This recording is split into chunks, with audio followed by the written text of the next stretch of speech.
Mga kapasyon, magandang araw. Huwag galoing manood, pag-subscribe sa aking YouTube channel. At linggo-linggo po'y mabibigay ako ng dagdag kaalaman para sa lahat. Para sa ating, especially sa ating mga backyard racers na gusto matuto, gusto maragdagan yung kaalaman sa pagmamanok. Maraming salamat. Kita-kits tayo, mga kapasyon.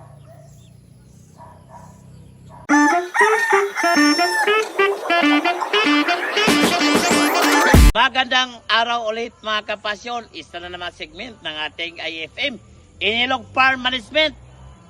Sa mga bumunagbukas sa ating YouTube channel, I hope na mag-subscribe, mag-like kayo sa ating YouTube channel, Doc Hansidal. At ngayon po mga kapasyon, sa ating i-discuss ngayon, iba to, 14 days na supplement na ibibigay natin sa ating lahat na isasali sa mga derbies. Ito, dahil 14 days, malamang derby ang sasalihan ninyo. No?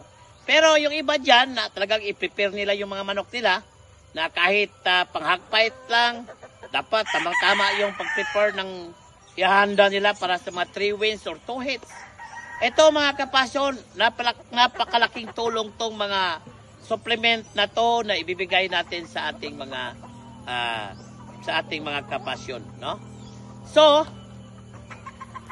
dahil 14 days na to mga kapasyon, ang mangyayari po nito ay kailangan kang magpurga, kailangan kang magbigay ng pamplasing, no?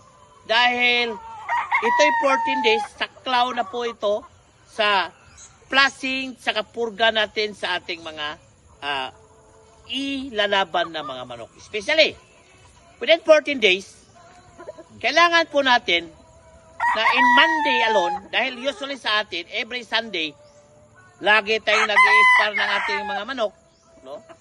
Pagka Monday, bigay agad tayo ng ating pampaligo sa kanila. No? Kailangan natin silang paliguan dahil galing sila sa sparring, dahil sila sa always tinatawag strenuous na tawag natin training sa kanila, nasa flying pin, nasa scratch pin, o araw-araw na sparring, or araw-araw na kahit sa kanila, hindi araw-araw na sparring, kasi pag araw-araw, bugbog yung manok natin. So, unang gagawin natin, liguan sa umaga ng full power, ng derby ready. And, pagkagabi, bigay tayo ng ating pamurga na strong guard. Then pagka Tuesday mga kapasyon, kailangan natin ang flushing. Dapat ma-flush out natin yung mga bakterya. Kung hindi man lahat, at least na-minimize natin ang pagdami or ang bakterya na sa katawan ng manok or baka makakuha ng mga bakterya na sa paligid. No?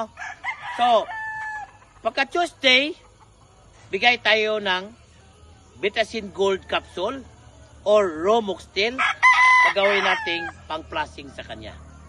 Pagka Merkules, dahil ito'y saklaw na sa injectable, sa Merkules, pinili tayong magbigay ng full power. Ha? Full power sa Merkules, ito yung 14 days ha. Pag nag-usapan natin ngayon is within 1 week. First 1 week. No? So, pagka Webes mga kapasyon, bibigay tayo sa kanya ng Ganador Max. Ganador Max, then pagka Friday, bigyan natin siya ng Bixan XP capsule. No? So, tuloy-tuloy na to, hindi natin tutuloy sa Friday sa Sunday dahil alam po natin na ito yung 14 days na preparation. Pagka Saturday o Sabado, pwede tayong magbigay ng ating wow manok. Kung may wow manok granules kayo, mas maganda. Dahil propaganda ng pampatunaw ng ating mga manok ilalaban. Dahil si wow manok may probiotics, may prebiotics. No?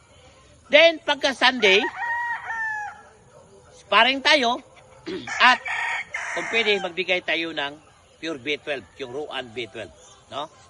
So sa dami natin ibibigay, dapat nakalista yan. Anyway, makikita nyo, ipa-plus namin dito sa screen kung ano yung mga produkto na pwede nating ibigay, no? Ulitin ko, ito yung 1 week muna, first 1 week. Sa Lunes, purga ng Strong Guard. Pero sa umaga, dapat paliguan natin ng Derby Ready. Pagka Martes, flashing ng Vitasin Gold. Pagka Miyerkules, pwede kayong mag-spar. At sa gabi, magturok ng full power 0.5cc. Pagka Huwebes, bigay tayo ng Gandador Max. Pagka Biyernes, bigay tayo ng Big San XP capsule. Pagka Sabado, bigay tayo ng Wow Manok. Pagka Linggo, bigay tayo ng Ruan Pure B12. So, yun po. Pagka Linggo, alam natin, another sparring na yan. No? Another sparring. So, with this week, 1 week mga kapasyon, ito yung unang 1 week sa 14 days. Sa susunod, i-discuss naman natin yung another 1 week para going to fight day. Ito ay 14 days preparation. So, isa na naman segment ng ating IFM. First 1 week ng 14 days. Then sa susunod, pag-uusapan natin ang second week para laban na. So, yan po mga kapasyon. Isa na naman segment ng ating IFM. Maraming salamat po.